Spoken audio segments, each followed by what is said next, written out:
ថ្ងៃនេះមេឃស្រអាប់ដូចចិត្តបងកំពុងឈឺ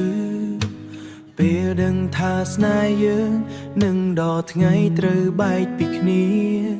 ពីស្រឡាញ់ដែលធ្លាប់និយាយមិនទាន់ស្ងប់នៅចិត្តបងទេសំទាន់ស្ងប់នៅមិនទាន់ស្ងប់នៅចិត្តបងទេស្នាមញញឹមអូននៅមុខបងនៅតែធ្វើឲ្យបងនឹកចាំបងមិនចង់ឲ្យពេលវេលាបញ្ចប់យើងបែបនេះទេប៉ុន្តែវាសនាធ្វើឲ្យយើងត្រូវដើរផ្លូវផ្សេងគ្នាចង់ឃើញអូនម្ដងទៀត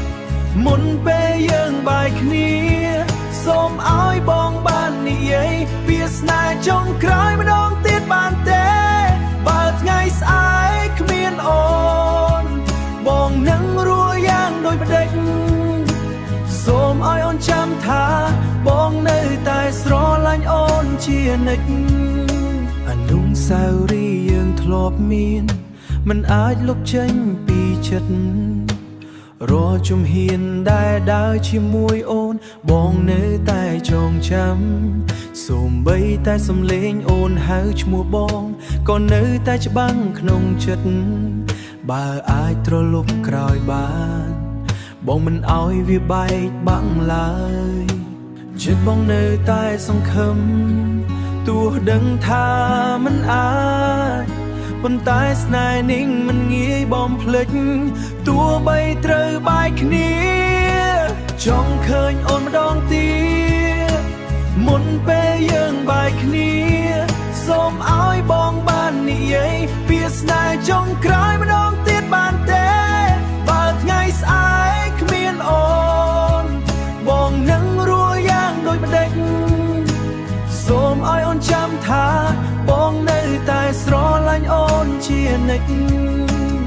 បើសិនជាពេលវេលាអាចឈប់នៅត្រឹមនេះបងនឹងកាន់ដៃអូនមិនឲ្យបាត់បង់ទៅណាទេតែជីវិតមិនអាចជ្រើសរើសតាមចិត្តយើងបានស្នេហ៍យើងត្រូវបញ្ចប់ទុកតែការចងចាំចង់ឃើញអូនម្ដងទៀ